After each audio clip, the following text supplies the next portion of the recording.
காஞ்சிபுரம் சென்ற மத்திய இணையமைச்சர் எல் முருகனை பட்டாசுகள் வெடித்து பாஜகவினர் உற்சாகமாக வரவேற்றனர். பின்னர் சங்கரவடத்திற்கு சென்ற எல் முருகன் காஞ்சி சங்கராச்சாரியார் ஸ்ரீ விஜயேந்திர சரஸ்வதி சுவாமிகளை சந்தித்து வணங்கி ஆசி பெற்றார். தொடர்ந்து சங்கரமடத்தில் அமைந்துள்ள மகா பெரியவர் ஸ்ரீ சந்திரசேகர சரஸ்வதி சுவாமிகள் மற்றும் ஸ்ரீ ஜெயேந்திர சரஸ்வதி சுவாமிகள் அனுஷ்டானங்களில் அமர்ந்து சிறப்பு பூஜை செய்தார்.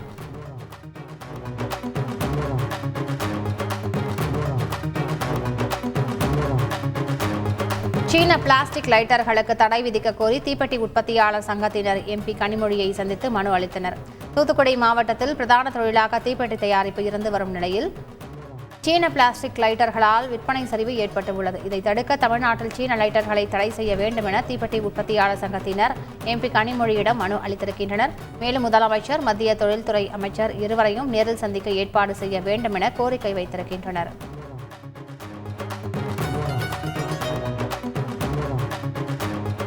கோவையில் முற்போக்கு அமைப்பினர் மீது தாக்குதல் நடத்திய ஈஷா யோகா மையத்தினர் மீது ஆலந்துறை போலீசார் வழக்கு பதிவு செய்திருக்கின்றனர். வெளையங்கிரி பகுதியில் ஈஷா யோகா மையம் சார்பில் அமைக்கப்பட்டு வரும் மின்மயான தகன மேடையை முற்போக்கு அமைப்பினர் சிலர் பார்வையிட சென்றனர். அவர்கள் மீது ஈஷா யோகா மையத்தை சேர்ந்த சிலர் தாக்குதல் நடத்தினர். இந்நிலையில் தாக்குதல் நடத்திய ஈஷா யோகா மைய ஆட்கள் மீது 3 பிரிவுகளின் கீழ் வழக்கு பதிவு செய்யப்பட்டுள்ளது.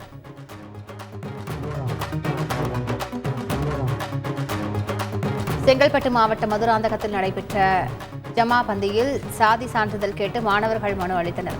காட்டுநாயக்கர் சமூகத்தை சேர்ந்த 30க்கும் மேற்பட்ட மாணவர்கள் பள்ளி சீருடையில் கோரிக்கை விடுத்தனர்.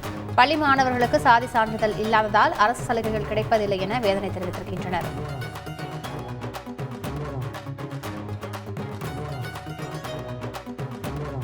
அரசு நிலம் ஆக்கிரமிப்பால் அரசு திட்டம் செயல்படுத்த இடமில்லை என்று ஜமாபந்தி நிகழ்ச்சியில் பூந்தமல்லி எம்எல்ஏ கிருஷ்ணசாமி தெரிவித்துள்ளார்.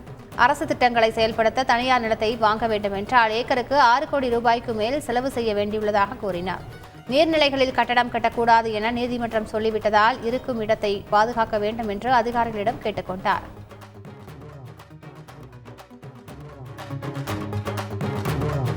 சேலத்தில் நெடுஞ்சாலையில் சிறுவர்களுக்கு ஆபத்தான முறையில் ஸ்கேட்டிங் பயிற்சி கொடுத்த விவகாரத்தில் காவல்துறையினர் 4 பிரிவுகளின் கீழ் வழக்கு பதிவு செய்து விசாரணை மேற்கொண்டனர். அதன் பின்னர் பயிற்சியாளர் பிரபாகரனை கைது செய்து காவல் நிலைய ஜாமீனில் விடுவித்தனர். மேலும் இதுபோன்ற பயிற்சிக்கு மாணவர்களை அனுப்பக்கூடாது என்று மாணவர்களின் பெற்றோர்களுக்கும் அறிவுரை வழங்கினர்.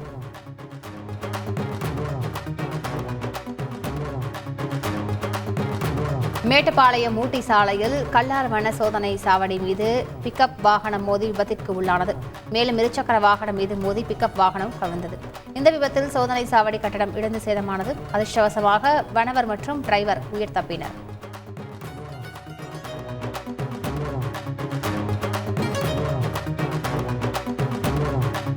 தேனி மாவட்டம் பெரியகுளம் தென்கரை பகுதியில் அடுத்தடுத்துள்ள 2 வீடுகளின் பூட்டு உடைக்கப்பட்டுள்ளது.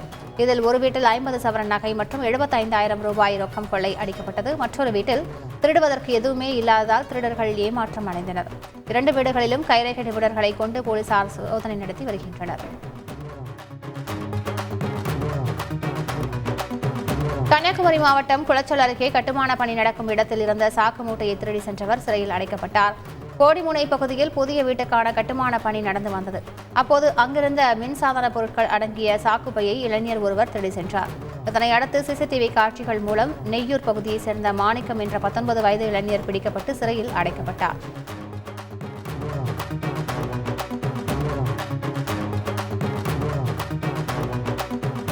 தர்மபுரி மாவட்டம் கம்பைநல்லூர் அருகே சடலத்தை சாலையில் வைத்து சாலை மறியலில் ஈடுபட்ட பொதுமக்களால் பரபரப்பு ஏற்பட்டது. கோணம்பட்டி கிராமத்தை சேர்ந்த கோவிந்தசாமி கடந்த 78 நாட்களுக்கு முன்பு காணாமல் போனார். இதுகுறித்து கம்பைநல்லூர் காவல் நிலையத்தில் புகார் அளித்தும் நடவடிக்கை எடுக்கவில்லை. இந்நிலையில் கோவிந்தசாமி நேற்று முன்தினம் கிணக்கலில் சடலமாக கிடந்துள்ளார். உடலை பெற்றுக்கொண்ட கோவிந்தசாமியின் குடும்பத்தினர் சடலத்தை நடுரோட்டில் வைத்து சாலை மறியல் செய்தனர். உரிய நடவடிக்கை எடுக்காத காவல்துறைக்கு கண்டனமும் தெரிவித்தனர்.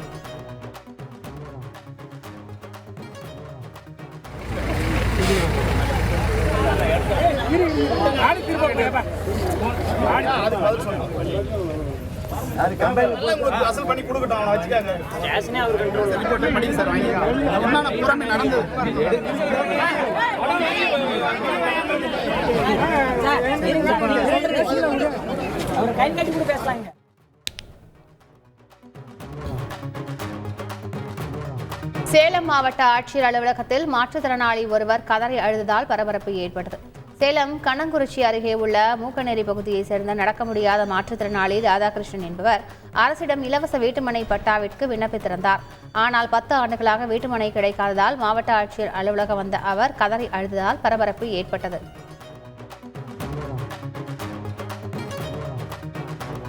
திருப்பத்தூர் மாவட்டம் ஆம்பூரில் பேருந்தின் படிக்கட்டில் பயணம் செய்த போதை ஆசாமி ஓடும் பேருந்திலிருந்து தவறி விழுந்தார். அதனை பார்த்த சக பயணிகள் பேருந்தை உடனே நிறுத்தி அவரை மருத்துவமனையில் சேர்த்தனர்.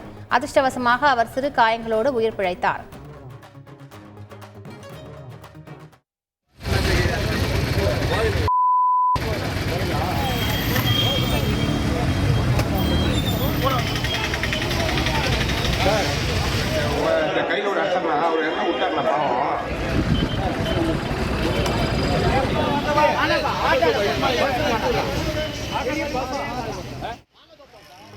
ராணிப்பேட்டையில் 12 லட்சம் ரூபாய் கொள்ளையடிக்கப்பட்ட வழக்கில் 6 பேர் கொண்ட கும்பலை காவல்துறை கைது செய்துள்ளது.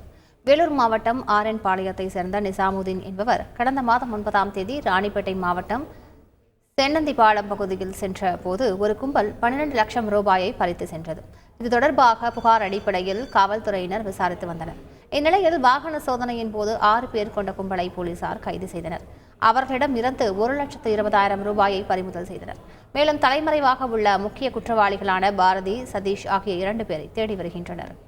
சேலத்தில் வெள்ளி கடைக்குள் புகுந்து 10 கிலோ வெள்ளி பொருட்களை கொள்ளையர்கள் அள்ளிச் சென்ற சம்பவம் பரபரப்பை ஏற்படுத்தியுள்ளது. சேலம் கொண்டலாம்பட்டி புத்தூரைச் சேர்ந்த அங்கமுத்து என்பவர் சேலம் கருங்கல்பட்டியில் வெள்ளிக்கடை நடத்தி வருகிறார். ஞாயிறு மற்றும் பக்ரீத் பண்டிகைக்காக கடைக்கு 2 நாட்கள் விடுமுறை அளிக்கப்பட்டிருந்த நிலையில் அவருடைய கடையின் பூட்டு உடைக்கப்பட்டிருப்பதாக அருகில் இருந்த கடைக்காரர்கள் தகவல் தெரிவித்தனர். இதனையடுத்து விரைந்து வந்த அங்கமுத்து கடைக்குள் சென்று பார்த்தபோது கடையில் இருந்த 10 கிலோ மதிப்புள்ள வெள்ளி கொலுசுகள் மற்றும் வெள்ளி பொருட்கள் திருடு போயிருப்பதை கண்டு அதிர்ச்சியடைந்தார். இந்த சம்பவம் குறித்த தகவலின் பேரில் விரைந்து வந்த போலீசார் தடயவியல் நிபுணர்கள் மற்றும் மோப்பநாய் உதவியுடன் விசாரணை மேற்கொண்டு வருகின்றனர். அப்பகுதியில் உள்ள சிசிடிவி காட்சிகளையும் கைப்பற்றி மர்ம நபர்கள் குறித்து அவர்கள் விசாரணை மேற்கொண்டுள்ளனர். விக்கிரவாண்டி சட்டமன்ற தொகுதிக்கான இடைத்தேர்தல் பணிகளில் ஈடுபட உள்ள அரசு ஊழியர்கள், ஆசிரியர்கள், காவல்துறையினருக்கு தபால் வாக்கு செலுத்த வசதி செய்யப்படும் என்று அறிவிக்கப்பட்டுள்ளது. நேரில் வந்து வாக்களிக்க இயலாத 85 வயதுக்கு மேற்பட்ட மூத்த குடிமக்கள், மாற்றுத்திறனாளிகள் மற்றும் கொரோனா தொற்றால் பாதிக்கப்பட்டவர்களுக்கு தபால் வாக்கு வசதி செய்து தர இந்திய தேர்தல் ஆணையம் உத்தரவிட்டுள்ளது. தபால் வாக்கு செலுத்த விருப்பம் உள்ளவர்கள் அளிக்கும் விண்ணப்பங்களை சரிபார்த்து அவர்களுக்கு தபால் வாக்கு வசதி செய்ய உத்தரவிட்டுள்ளது. ஈரோட்டில் சுமார் 10 கோடி ரூபாய் மதிப்பிலான நிலத்தை ஏமாற்றி மோசடி செய்த வழக்கில் மாவட்ட குற்றப்பிரிவு போலீசார் 3 வரை கைது செய்திருக்கின்றனர். ஈரோடு செங்கோடம் பாளையத்தைச் சேர்ந்தவர் ரத்தினசாமி. ரியல் எஸ்டேட் அதிபரான இவர் கவுண்டச்சி பாளையத்தைச் சேர்ந்த சண்முக ராமசாமி என்பவரிடம் சுமார் 10 கோடி ரூபாய் மதிப்பிலான நிலத்தின் பத்திரத்தை வைத்து 3 கோடி ரூபாய் பணம் கடன் பெற்றதாக கூறப்படுகிறது. இந்நிலையில் ரத்தினசாமி கொடுத்த நிலத்தை அவருக்கே தெரியாமல் போலி வாழ்நாள் சான்று தயாரித்து சண்முக ராமசாமி மோசடி செய்திருக்கிறார். இது குறித்து ரத்தினசாமி போலீசில் புகார் அளித்த நிலையில் சம்பவம் குறித்து விசாரணை நடத்தி வந்த போலீசார் சண்முக ராமசாமி மற்றும் அவரது மகன் உட்பட 8 பேர் மீது வழக்கு பதிவு செய்தனர். தொடர்ந்து சண்முக ராமசாமி உட்பட 3 வரை போலீசார் கைது செய்த நிலையில் தலைமறைவாக உள்ள 5 வரை தேடி வருகின்றனர்.